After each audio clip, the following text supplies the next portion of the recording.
Good morning, everybody. Come on, good morning. There we go. Thank you so much. My name is Dean Daderko. I'm the chief curator here at the Contemporary Art Museum. And I am so excited to have all of you here. Thanks for showing up early on a Saturday morning. I am also equally excited to be here with all of these great people for a conversation about the Great Rivers Biennial 2024 edition. First, just a few notes. If you've got a cell phone and can silence it, that'd be great. We are recording this, so in case anybody says anything really incredible that you'd like to visit later, it'll be posted on the museum's website. We are also here with a great group of folks. From the other side, Rita Gonzalez, curator at LACMA in Los Angeles, Jamillah James, curator at MCA in Chicago, Caroline Kent, an artist also based in Chicago, and then our guests of honor, Basil Kincaid, Ron Young, and Saj Issa.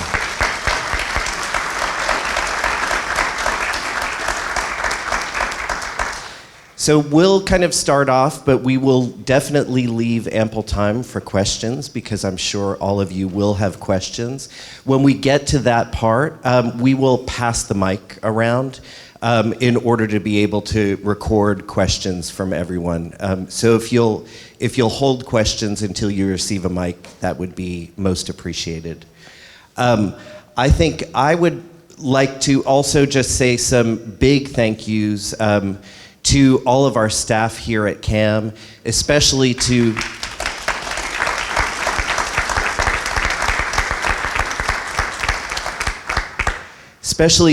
Misa Jeffries, who was my partner in crime in organizing this exhibition. Misa, thank you so much.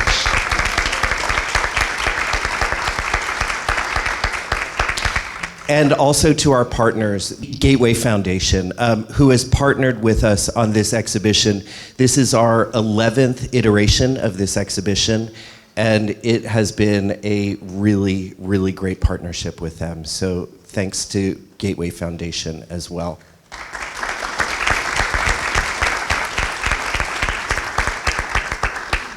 I kind of would like to just start out with one question, actually to the artists. I was realizing as we were kind of doing a walkthrough with staff earlier that each of you started out as painters. And I think one of the things that's been really incredible is to see the ways in which kind of imagery in the work that could have come from painting or been informed by painting has kind of developed into new modes of thinking about ways that images can get created, or ways that a sense of space can happen. All of the things that we normally associate with painting that way.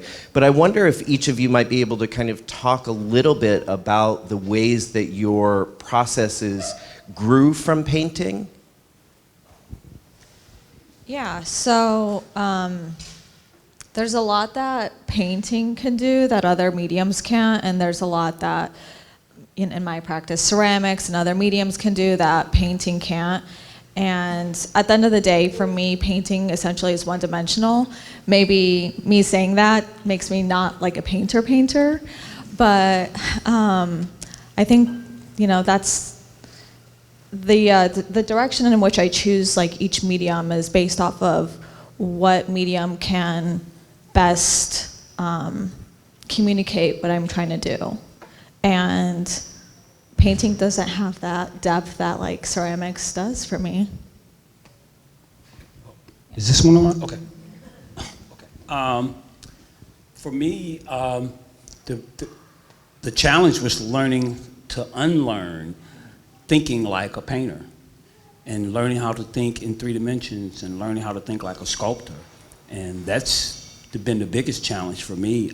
I painted for so long, I didn't realize I thought like a painter until I started doing sculpture and started realizing that I had to think in around, and that was a process that was challenging for me. So I still consider myself a painter. I just don't paint like I used to paint. Now I'm using materials to create this thing. My relationship to painting is similar to some of the things that both of these artists said. But I could never entirely let go of that influence. Painting was a vehicle that taught me so much about color and texture and emotion on, this plane. So when I started working with the materials that I work with now, it wasn't as much an abandonment of painting as it was an expansion of it for me. Like Saj said, painting does have its limitations. For me, those limitations were more maybe emotional, because with the material that I use now, there's this embedded sensational energy of all the love and care, or maybe even traumatic things, or all the experiences people had in those materials or with those materials or related to those materials. So all that stuff is embedded in these new forms of maybe painting or not. I mean, all these labels have their own limits too, but for me, it was a way to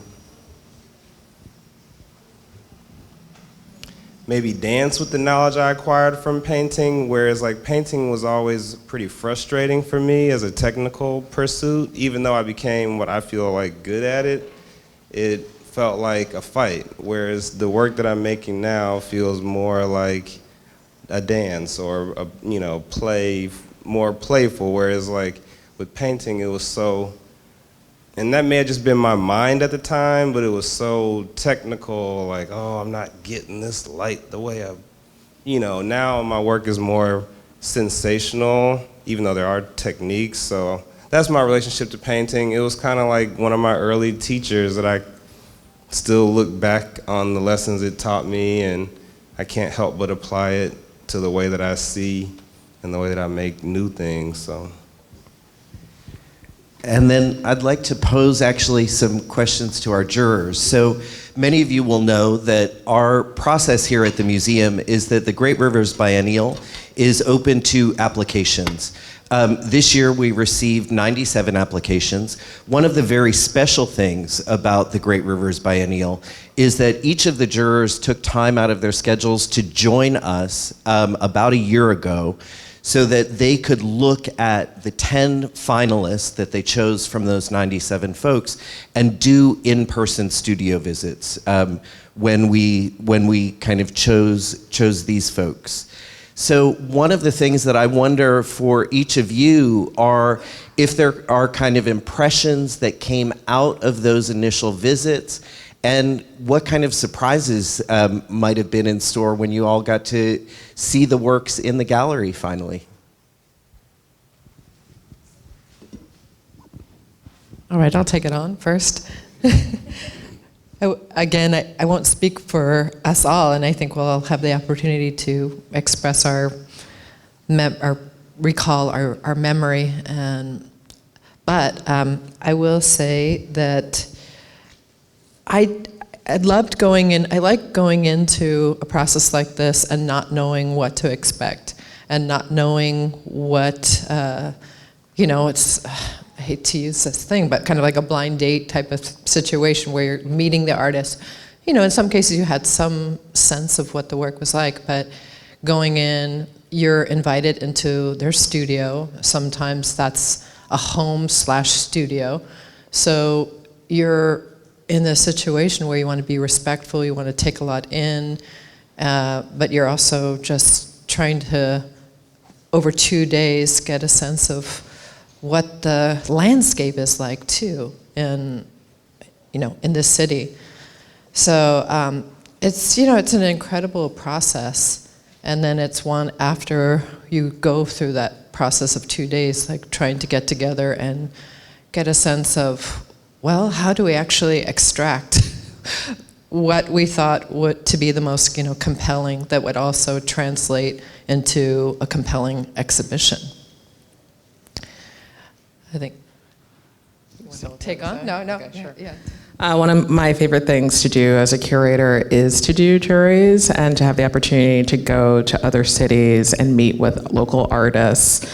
It is always I don't want to say arduous process. This wasn't at all. I loved getting to be introduced to artists in St. Louis and being able to visit with the three of you. I mean, it's a very different experience looking at a JPEG of an artwork or reading someone's statement instead of hearing it directly from them.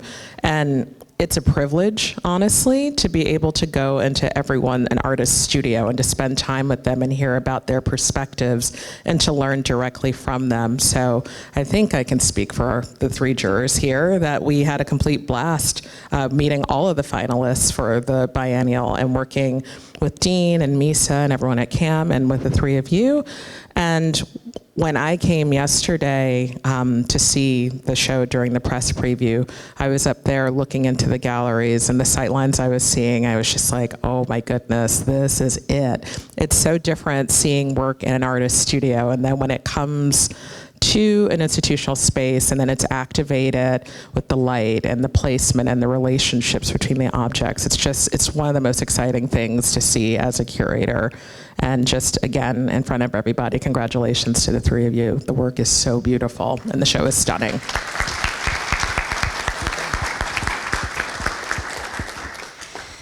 As an artist, I've been on the other side as well. I've had, jurors come into my studio, and one of the unique things about being an artist and being a part of the process, like Jamillah explained, it is exciting to be part of a team that will go and visit studios because, as a fellow artist, I'm also inspired, and I like to see what are people up to in their studios? How do they do their practice differently?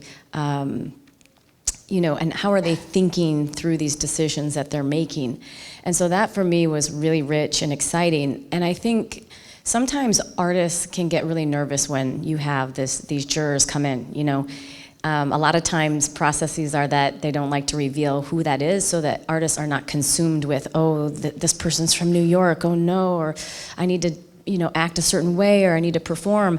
But the reality is, I think just being yourself, because we're coming really naive as well, without expectations. We want to keep ourselves from any kind of forethought so we can go in and just have these kind of raw experiences that speak to us. And so I think it's a good reminder to always just, not get consumed with that. And I feel like every artist we visit, yes, there's always a little bit of nerves, but it was great to see have these authentic moments of learning about processes and seeing the life of the art go from a studio to a presentation. Really remarkable. And I don't know, I feel like it keeps faith in things. The art world can be a tough place. There's lots of emotions constantly being tugged at, but this, I feel like I got so much of faith restored and just the beauty of making and meeting artists and visiting a new place like St. Louis. Really great. So I have one more question, and then maybe we also can open it up to questions from the jurors to the artists. One of the other kind of things that I've noticed beyond the kind of that you all started out as painters is that there's also a really deep connection to, say, family or ancestry or place in the work that you're doing. And the ways in which that's deeply layered in the work also seems something that's extraordinary and makes for a beautiful conversation between the works that we were able to install in the gallery. And I wonder if each of you might want to kind of talk a little bit about those notions, those kind of layers and the depth that happens in the work.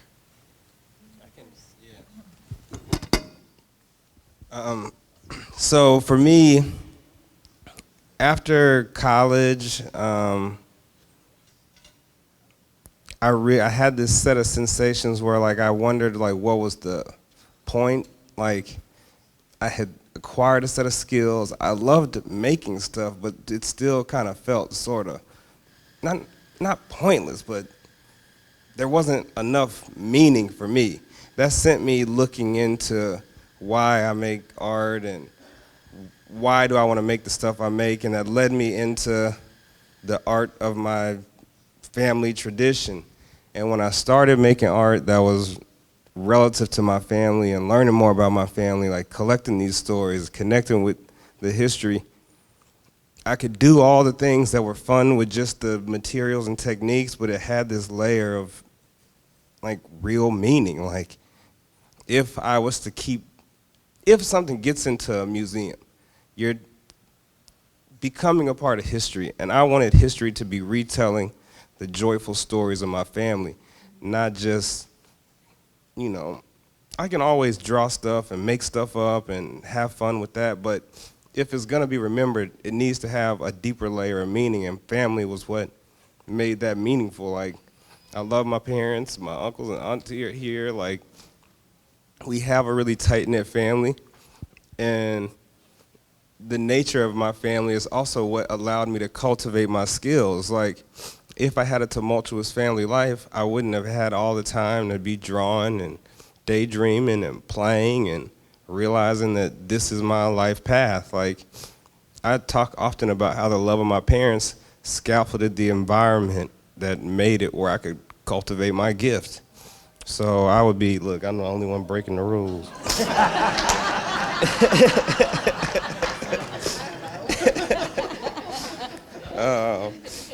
But yeah, so like, I had always made art for fun growing up as a kid and in college, and it was where I got my validation, but it felt like purposeful and meaningful and spiritual when it became connected to my family.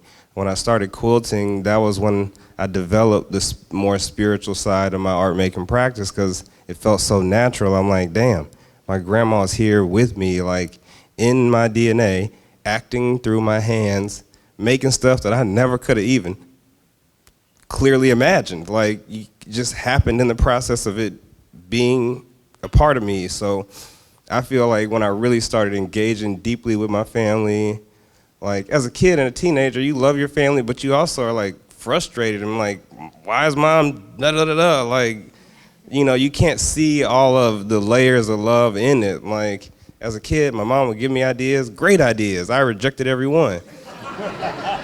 Just off the strength of like, I wanted to do my own thing. And now like the narrative quilt style, the kind of amorphous shaped pictorial quilts, like that was her idea. Like, we were talking about the art one day, she was like, you ever take your, because I was making purely abstract quilts. She was like, you ever take like 2 or 3 of your abstract quilts, but cut them up like your collage and layer them together? I'm like, wait a minute, stop talking.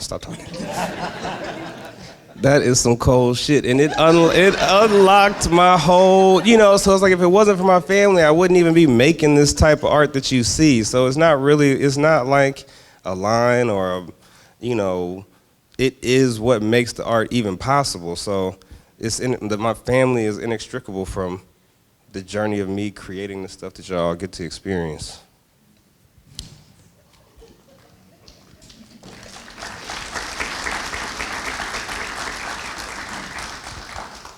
It's never a straight journey for me. It's always several things overlapping. I had become very bored with painting. I knew that. I knew the way I had been working, I had become bored with. I didn't know what direction to go in, but I knew that there was something else there. I grew up blocks from here, literally. I grew up blocks from here. I grew up in Laclede Town, which was built on the ashes of Mill Creek, and I also grew up in the Ville. And I never kind of made that connection.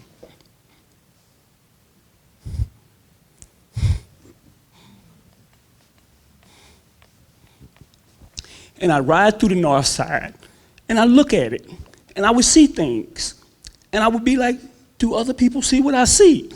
I mean, really, do other people see what I see? There was a building, I just went and took a picture of it. It was on the corner of Whittier and Cook. This building's been vacant for 50 years.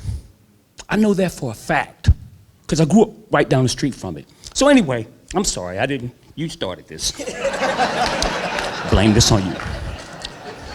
So when I started, collecting things in the neighborhood and trying to figure out what I was gonna do with them, and I went back to school, and I really didn't know what I was doing. I really didn't know what I was doing, but it felt good. And I had a support of people around me that were like, just keep doing it. And so For me, it's about being able to use the materials that are in the community to make a statement. You know, this is what I see. This is benign neglect. This is urban triage. This is redlining. This is all of these things that I'm seeing in these materials. So I felt like it was my job to make a statement that not only I was showing the community that I came from, but the fact that I just wanted people to see it. I just, see it. There it is. It's right there in front of you. Don't ignore it. Don't act like it doesn't exist. It is a thing. And for me, that was probably the most important thing. Man, why did you start this? God. Okay, anyway, yeah.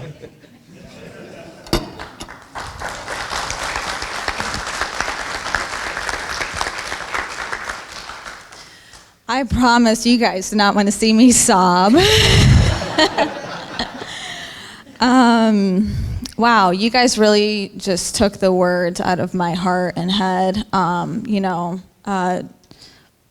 There's so much that, as Ron had stated, there's so much history that lies in materials and things that you collect and incorporate in work. And, part of being an artist in my practice is it kind of feels like going to a yard sale and picking and choosing what you want from the world and incorporating that into the work. And kind of reiterating what, the limitations of painting. You can't paint that history, that material, that image. Like you really can't. There's so much that, there's so much soul and material that I'd incorporate in my work and in this exhibition. And that was really, really essential, It was it felt like cooking. There's a lot of recipes that I wanted to include into the work, and like, even if it's like toenails or, which I didn't put toenails, but but something as specific as whose toenails it is, like, can really contribute to the concept of the work. And, the 10th century ceramic shards that I excavated from my family's village, contemporarily known as Bettine, anciently known as Bethel, was really important to include alongside the contemporary vessels, the amphoras vessels that I'd created.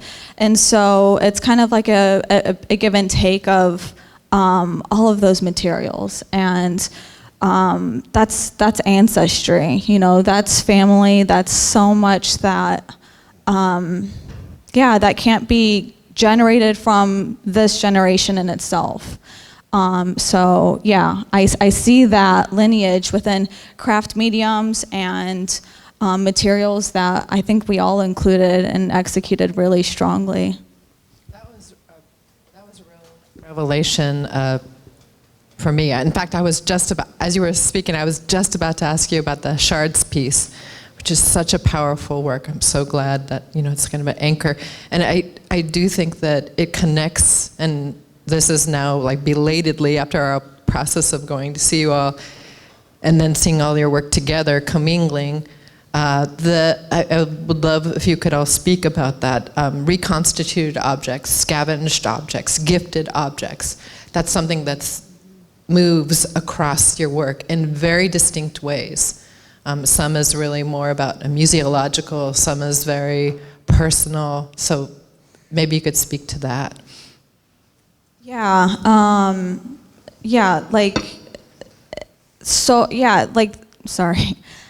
There's so much about, like I said, collecting from the world and incorporating. I wanted really, truly, like, my life experiences to be in the work, otherwise it's just gonna be commodity. And it was just like, there's so much narrative in each of the works that I'd included in this exhibition. And I think storytelling and narrative is something that I want to continue doing, and something that I had the liberty of doing with this, opportunity for the GRB. There's a lot of, expectations when it comes to an artist's practice, where you might have a type of aesthetic that the galleries want you to really execute, and they have that expectation in you. And so it's really amazing to have this opportunity to step aside from that and give myself the creative freedom to really just go and move with the heart. There's I believe that the only expectation that anybody really had in the creation of this was just to move with the heart, and you guys made that clear from the very start. And so, yeah, I really appreciate that. What was the question again? So the question was about our process of finding materials and gathering materials and who we get them from and how we get them. And the reason it stuck so clear to my mind is because when we were doing the staff walkthrough, hearing you talk about your process of walking through the alleys and collecting things and gathering them, bringing them back to the garage, it really reminded me of like the earliest stages of my materially oriented work, except for you just kept pushing it years and years and years down the line where I branched off into some different directions. But like when I first came back to St. Louis after college, started collecting materials and walking through the alleys and moving at a pace where you can really see the city. So I just found that really inspirational to hear you talk about that. And for me, it just, when I started collecting things, well, so as a kid, I've always collected stuff, be it bottle caps or rocks or, now I collect toys and art and typewriters. But at any rate, this process of noticing what materials you're drawn to, it's like a mirror where you get to see a different part of yourself. You get to see yourself reflected in other people and in the place, in your environment. And so when I started working with this type of work, it became more of an emotional excavation, whereas when I was collecting things on the street, it was like my focus at the time was more exterior, like societal, like you're saying, all these things that have been forced upon us in the housing industry and all that. And I started looking at like my body as that house structure, and then how we adorn it with the clothes, and then deconstructing the clothes. So for me, the material pursuit was like trying to find some way to handle and get closer and be able to communicate more of my emotions. Like, it's been a journey over all these years to be able to like say what I feel. That's partially why I'm so drawn to art, because you can make stuff that, for me at least, is more clearly communicative than the words that I had access to. So material expanded that vocabulary even more and allowed me to connect with the people in my life even more. And it goes into that meaning component, made the art feel more meaningful because it's alive. It's not just me doing me, and then, it's all about me. Like, this became way more collective and made me realize that, like, together you can do things that are way more dynamic than what I would be able to do just all by myself. Did you want to? What are two mics? Because you took yeah. Okay. I handed it to you. Okay. I just had to trust my intuition. In the beginning, it was just things that caught my attention. Doors, stuff laying around. It really wasn't planned. It was all intuition. It was the fact that when I went back to school, I didn't want to do what was familiar to me. I got rid of paints. I didn't want to do that. And so the experience that I had, I have to give a plug to Washington University, okay? The greatest thing that I learned from WashU in those years that I was there, which went so fast, it's almost like it was a blur, was I learned how to really understand myself as an artist and how I created work that was a reflection of me, and it felt natural. And it took a while for me to get to that point. And as I'm walking around looking at stuff, it was almost like the material was talking to me. And one of the first pieces I found this door. I was over in Old North. I found this door. I love telling this story. And the day that I found it, I couldn't take it with me. And it weighed like 80 pounds. I dragged it 2 blocks, and I hid it in a yard. And I came back the next day, and it was pouring down raining. And I was by myself, and I got my neighbor's pickup truck, and I wrestled with it, and I got it in the truck, and I took it back to the studio, and it just sat there for a couple of days because I didn't know what to do with it. And it was over that period that I began to have this conversation with this work. And that was the journey I had to take. It's really necessary that as an artist that you reach a point where you start realizing that you have to trust your instinct. It's just an instinctual thing. And it wasn't planned, it just kind of happened. Now I have, of course, certain things in mind when I create the work, but in the beginning, initially, no. There's one more thing that I want to add about kind of the story behind me collecting the ceramic shards. And similarly to what Ron had said, you know, it's really a story of where you get these things from. And upon my last trip to Palestine, visiting my grandfather this past January, I recall looking at a map of ancient Bethel, like I said, contemporarily known as Betin today. And I looked at the map and I was just like seeing like the layout of the region. You know, that's the same village where Jacob's Ladder took place, and there's a bunch of other like Roman columns and Roman architecture, etc. And I'd seen that there was this really, really old ceramic factory that dates back to like, 300, the year 300. And I was like, okay, well, let me like go see what's there now. And it's quite literally down the street from my parents' house in Betin. And there today is an olive tree farm. And so it's really interesting to think about just kind of life and the sedimentary layers beneath the surface of, you know, like civilizations and how they're always built on top of each other. And I was like, why don't I just like dig? I went really early in the morning. I had no business being there. I was so afraid for, you know, whoever owned that olive tree farm to like find me digging in their yard in the morning. And I found so many ceramic shards there. I was like just collecting and taking videos and photos, and I took my time, and by noon the owners of that land came and they were like, good morning, can we help you?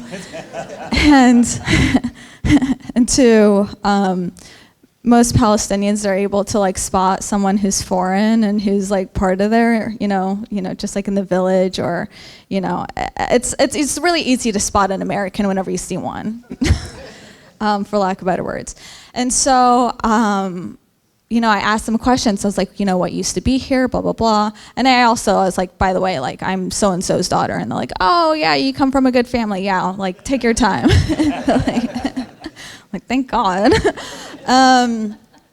But I asked them questions, and so much of like, you know, the history and what lies there is like sharing those stories, you know? I mean, I could look at a map, I could, you know, speak with archaeologists, which I had after that moment, just to kind of like fact check, but it really is so much of like Palestinian history is shared through stories and through families and generations. And I then took those shards to an archaeologist and a ceramic specialist in Jerusalem who verified that information. And he's like, that is, in fact, like, where the ceramic factory took place. And I'm like, yeah, there's an olive tree farm there today.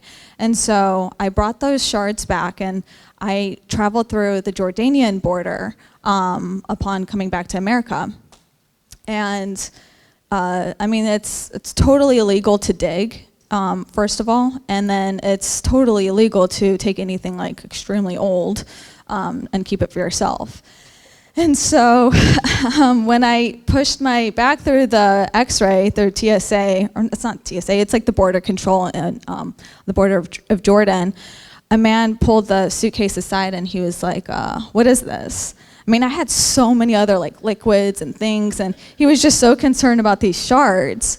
And I was just like, oh yeah, my grandma's vase broke, and I'm gonna like put it together. And he was just like, he saw how dull the edges of the shards were, and he was just like, you're gonna put together this whole entire, I was like, yeah, what's, you know, what's it to you? So he was just like, he pulled me over to the side. I was like really scared. I didn't know what fine I was gonna face. I was terrified. And so my mom didn't know what I had. I didn't tell anybody about it. And then he calls his supervisor over, who's like smoking a cigarette, and he's just like, what's the problem? And he's just like, she has this really old artifact. And he's just like, is there drugs in there? He's like, no. He's like, let her through. He's just like, but it's really old. He's just like, what's it to you, man? Let her go. And so that's the story behind the shards, and yeah. And then that's how I came up with the title, If I Don't Take It, Someone Else Will.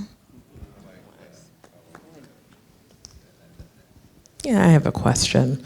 So curators are in the business of forming relationships between artists, between objects, between histories, so on and so forth. And one of the things that I really love about the presentation of the three of your work is that there's interventions into each of your spaces. So you each individually have your own space for your work, and then there's these moments where there's cross-section between the three of your works. So Rita alluded to this and asked about materially the synergies between your work, but I'm curious about how the three of you see each other's works and the affinities between them. I'm really glad you asked this question, because there's a moment when you stand at the steps and you can look this way and see all three of our work. And so I guess that also goes to the museum team and the staff for envisioning the space. But this is one of the first times where each three artists you've been able to have an experience like that, view in the space. And I love that, because there's like a Venn diagram, I don't know what it's called for three Venn diagrams on a line, but like, I love the relationship between fiber and ceramics to start. And then like between Ron and I, there's just material nature to the pieces. And if people that are really familiar with my work would have seen some of my burnt pieces, so it's just like, there's a connection that's like so, that's why I love that we're all from here too, because it makes me think it's something in the air or the water or the generations here, where it's like we're approaching a lot of the similar themes from different angles, and you get to see this really unique view of like a portrait of how the city is raising its artists, because these relationships are so natural. So that was my little piece. Like, I love that ceramics and fiber art are having this moment, and I think it's just kind of impossible not to see the connection between Ron and I's work. It's like I'm gonna be studying at your feet, learning as I grow, so it's just a really cool opportunity. I couldn't wait to see our work together. Once it was decided that it was the three of us, I couldn't wait to see the work together. I couldn't envision it completely as it is now, but I knew that it was going to flow and it was going to work. And so I showed up one day during the installation, and it wasn't my day to be here, but I had to come to see what was going on. And they met me at the door. They're like, "Well, you're not supposed to." I said, "Oh, don't worry about it. I got to see." And as I'm walking through the space, and Saj was back here working, and they were still doing the installation, and I enjoyed the process as much as possible. I've tried to stay in the moment. Yeah. Really stay in the moment and really enjoy it. And the work looks great in the installation. And for me personally, I'm so used to having my work at home, in my garage, in my home studio, and literally I'm squeezing through things, and it's good to see it in the space and where it can spread out and it breathes, and you go from one gallery to the next, and they just work together, and our work is so different, but in so many ways, the process and the way we go about doing the work, there's a lot of overlap there, so yeah.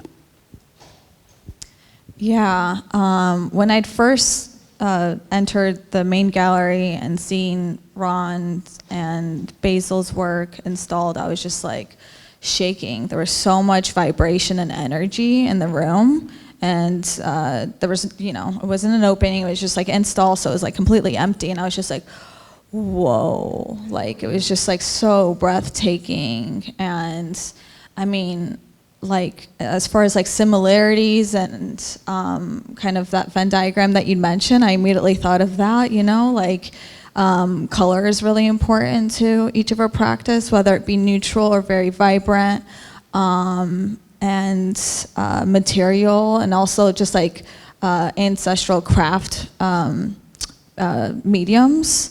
And so that's kind of how I seen that. I was just like, wow, like this is such a good show to like share space together, because we each contributed the same level of like emotion and soul into the work. It really feels like it's like breathing life.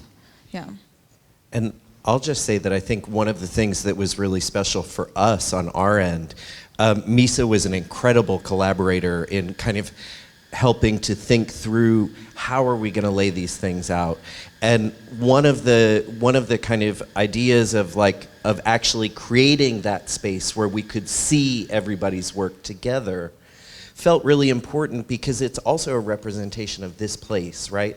It's a community of artists, and so being able to see all of the work in conversation with each other, the way that all of you are in conversation with each other, was one of the things that felt really, really special about thinking about that layout, because it energizes the space. Yeah, absolutely. And like, though we each have our own, you know, racial backgrounds, we're, you know, at the end of the day from St. Louis, and there's so much of that like immigration and ancestral history that lies within each of our practice, but also just like you said, it's in the water. I mean, it's...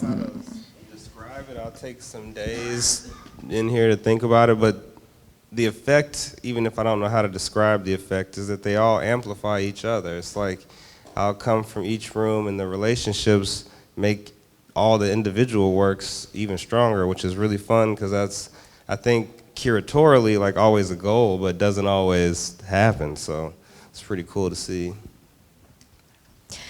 So a question I have, as I moved through the exhibition, one of the things I'm always looking at is form, and how an artist might move from one form to the next. Not everybody's practice does that, but in this exhibition, each artist, what I noticed was that Saj, when you moved from two-dimensional to three-dimensional, and then for Ron, you moved from the wall to space, and then Basil, you've got some works that are that have a frame around them, and others that break that frame. And so for each of you, I would love to hear about how you make those choices and what those decisions mean to you, like how the work might change or shift.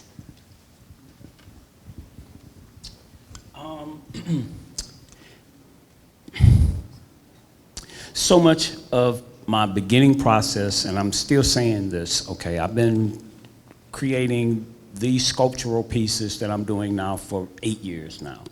And I would say the first 4 years of that was when I went back to school. So there's a learning curve here. There's a learning curve. For me, the most fun about the work that I'm doing now is each time I go into the studio is something new, something unexpected. Like I said, I have to revert back to the years that I painted. It was almost like I was painting by numbers. I was so used to working in a certain way that it felt good to get away from that. It just felt like I closed the door behind me, and I'm not interested in doing that. And friends of mine would tell me, we want you to paint like you used to paint, you know. And I compare it to Miles. You know, Miles constantly changed his musical style. He evolved. And he kept telling people, you can go and buy the old stuff. I don't, you know, it's there, you can get it. But I'm not going back to that. I'm not going back to that. So I like the direction that I'm heading in. And it makes it interesting. I lost my train of thought too, because I can't remember what the original. Yeah. From the wall to the floor. As far as going from the wall to the floor, when you guys came out to the house and toured my place, the two pieces that are hanging on the wall were not even part of the exhibition. I had no intention. They were there. And when they were, oh, we want those too, and I'm like, really? and so, but it helped me to realize the growth that I had had, because those were two pieces that I had done initially when I was still trying to figure out my process. And so it helped me to see how I went from hanging things on the wall to actually making freestanding sculpture. And so the thought process was there. You know, it was a thought process. And I constantly revert back to that because I still am learning how to think like a sculptor. I'm still trying to learn how to think in the round. And so the journey itself has been fun, and the fact that I don't always have an answer when I go into the studio. I know my practice now. I know what I'm doing. I know the materials, but I don't always know which direction it's going to head in, and I enjoy that. I enjoy that. Yeah, I work in a variety of materials, and that's always been important to me, partly because I have a deep sense of FOMO all the time, and so I'm always like going back and forth between, you know, the 1 dimension, 2 dimension, 3, and also just like thinking about like what is the best way I can actually communicate this thought. And so that's kind of like, you know, how I came up with like the plein air performance painting, and also I wanted to incorporate the actual object from the performance in there too. And so I'm always thinking about meta experiences as well as like different dimensions. And in general, my approach for this exhibition had been just kind of like attacking instead of responding, you know, going to the thing instead of just kind of like responding to things happening. And that had been really helpful with intention and the level of power that I incorporated into each of those works. And so by the end of it, you know, I was able to like kind of like make this edit. I was like, okay, let me just like work every day for a year and see where that goes, whatever it may be, and just like have a room full of stuff and like kind of edit and think about what makes sense. And so in general, the concept was the most important thing, which was an analysis of the Palestinian landscape, politically, culturally, geographically, historically, and contemporarily.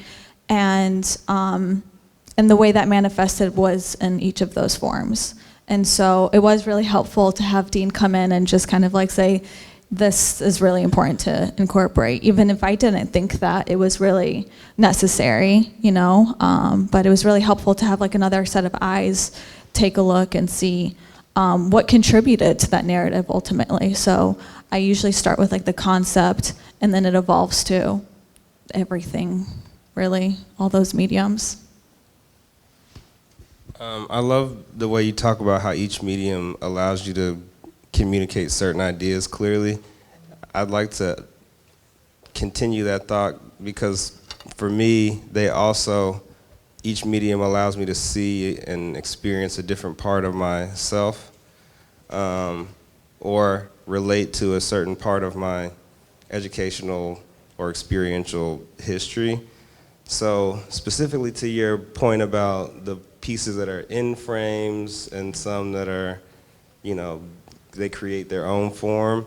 That was important to me for this body of work, showing those together, because they had normally been shown like separately. The framed works are, for me, directly in relationship to the canon of painting. Even though there's no actual paint, the idea of a thing being stretched and framed and on the wall, you can't separate that format from painting. So we'll take that idea and put a pin in that there.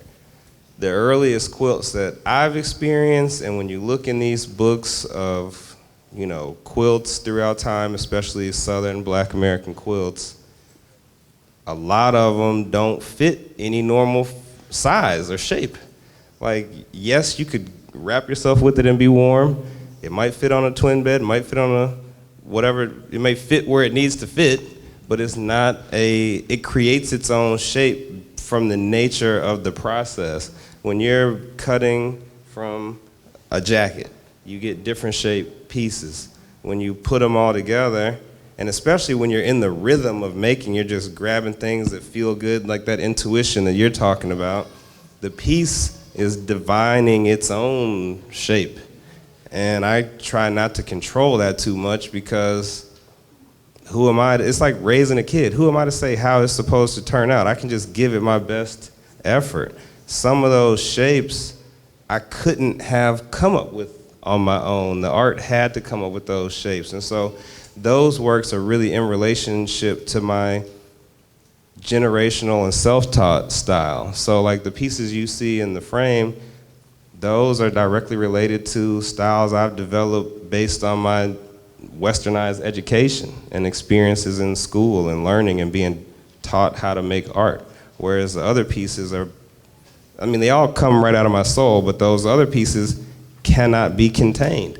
Some collectors don't even feel comfortable nailing them up on the wall how they are, but that's the tradition. Like when it was cold and if you didn't have full insulation, they'd nail quilts up on the wall and keep it warm on the inside. So there's some history and real truth behind the presentation that is not just, you know, some of it is, yes, there are like conscious decisions, but I can't say, like I'll make a decision, I'm not gonna control the end form of this, but I can't make a decision and say, it's gonna have this crazy curvilinear, and then in the end, yeah, you're like zhuzhing and, you know, finalizing, but some of it is very just letting the art live. And so I like that relationship too, because I'm looking forward to the day that they kind of throw out outsider art as even a term, but like I like this notion of like looking at this like dichotomy maybe of like,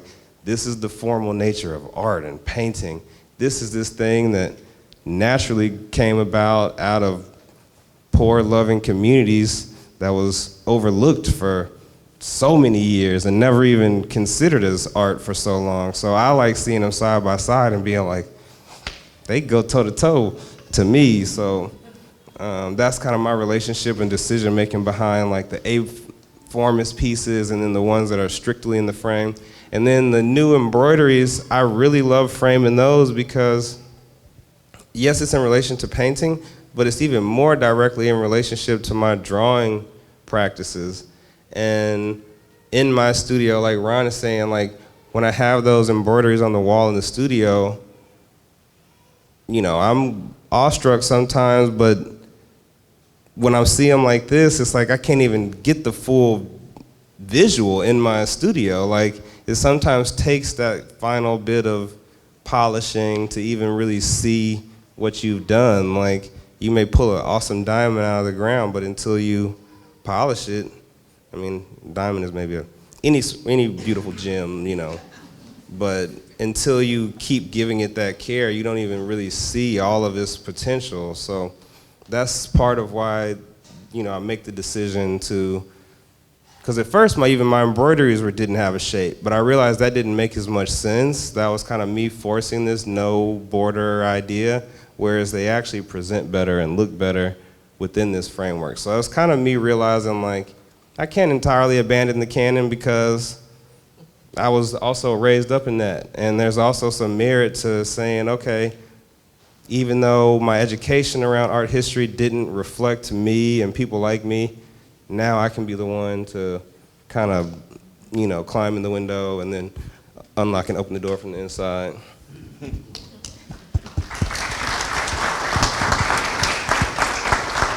So I want to, did you? No, I'm fine. I wanted to open it up to our audience. We've got a question over there, Michelle. Hello. Hi, everyone. Thank you so much. This was so wonderful. I'm so touched by how you all talked about family and spirituality and all of these layers. And I have a two-part question. So for the artists, you've all talked about how there's something in the water in St. Louis. And I'm wondering, because I would like this answer for lots of reasons. Can you articulate what is it exactly? And how does St. Louis and the scene and energy and history here affect your work? And then part two, for the jurors, you came from other places and got this somewhat expansive snapshot of the art scene here. What did you notice, or what was energizing, or was there anything you kind of grasped onto, like this is happening in St. Louis right now? Yeah, so in terms of the water, I grew up in North County, And there's a huge uranium dump over there that if, I'm not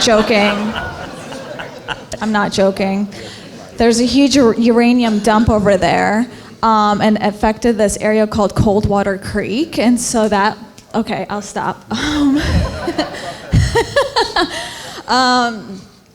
Yeah, it's a huge issue. But in terms of the way that St. Louis had really affected, you know, my upbringing and background, there's so many similarities between the, you know, the kind of segregation and oppression and systematic oppression that exists between, you know, St. Louis and Palestine. And so it had influenced my practice tremendously to be from here, and also my family from Palestine, and, you know, what those demonstrations and kind of the narrative around that, and the solidarity gaps, bridging the gaps between those two places. You know, it just feels like the Twilight Zone.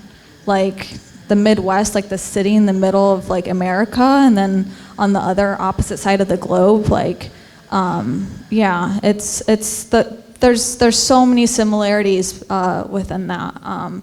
That's really difficult for me to like say into words right now. But for those of you in the audience who I've seen at demonstrations and are an integral part of that community, it just means so much to see you guys in the, you know, the art sphere as well as like on the streets, and yeah.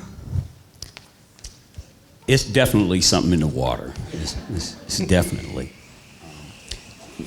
What I enjoy most is the art community that I see here in St. Louis, that I embrace, and I go to the galleries, and I go down to the flood wall, and I go to all these places that are here.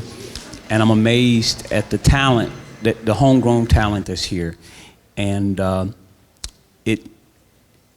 I get upset when people go outside to find artists and bring them back from the East Coast or bring them back from somewhere else. And I'm like, dude, we got this, it's here. What are you doing? You know, it's right here.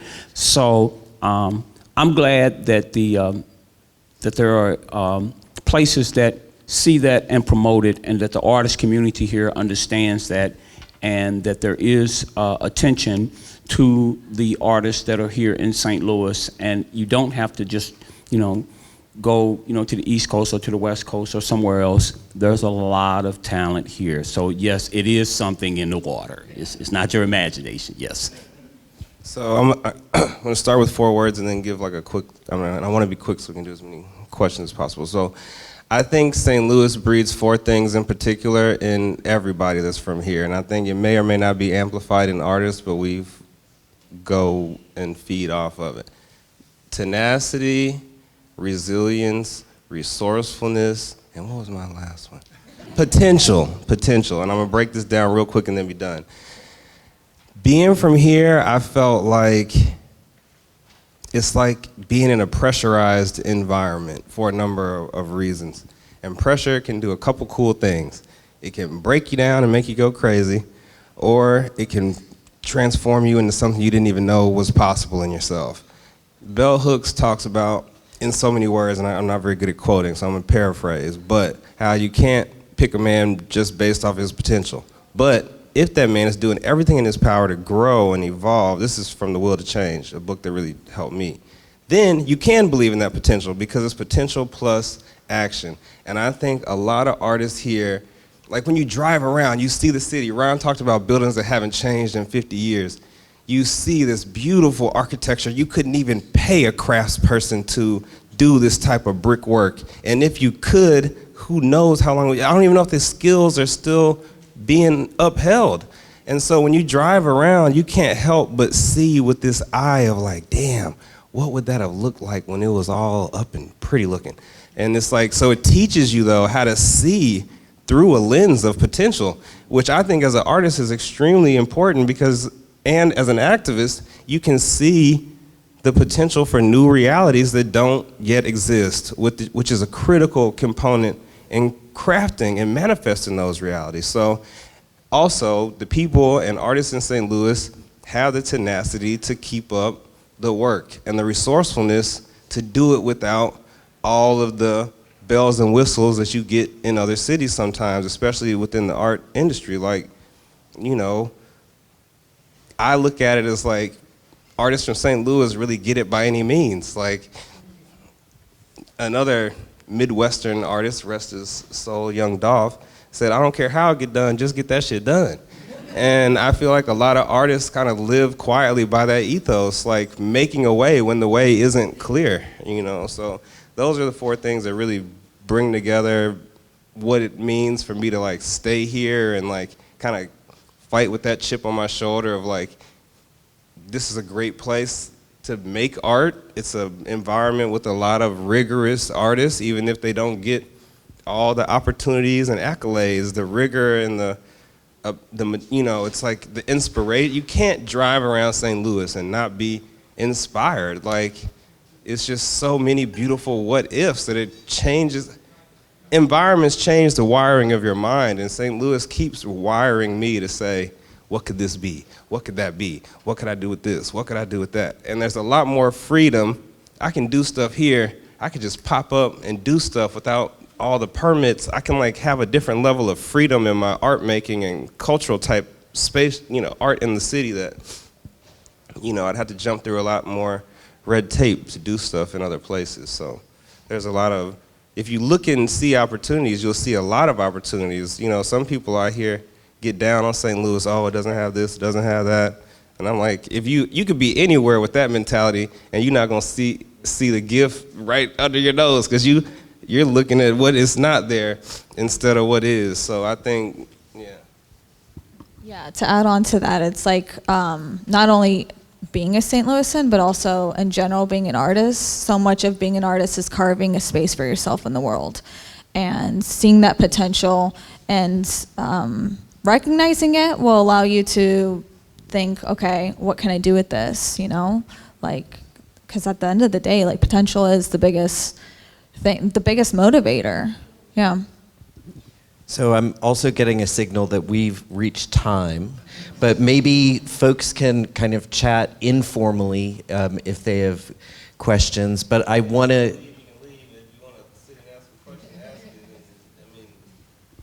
Everybody's sitting there like they want to be where they are. I don't know. It's up to y'all. If somebody has a question, I will answer it though. I'd love to hear from the jurors. One of the jurors, their impressions.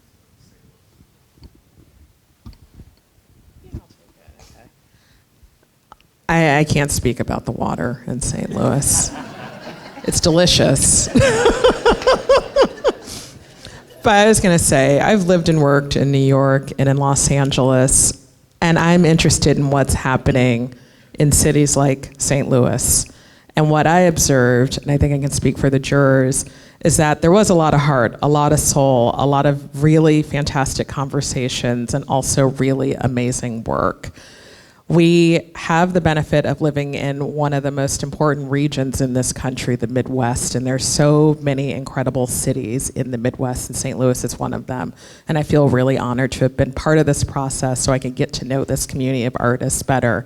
And if there's one thing that I really loved was seeing last night, how supportive the community was coming out for this opening and supporting these artists. And that's something that's really vital to any successful, thriving arts community, is the community. So thank you, St. Louis, for showing up.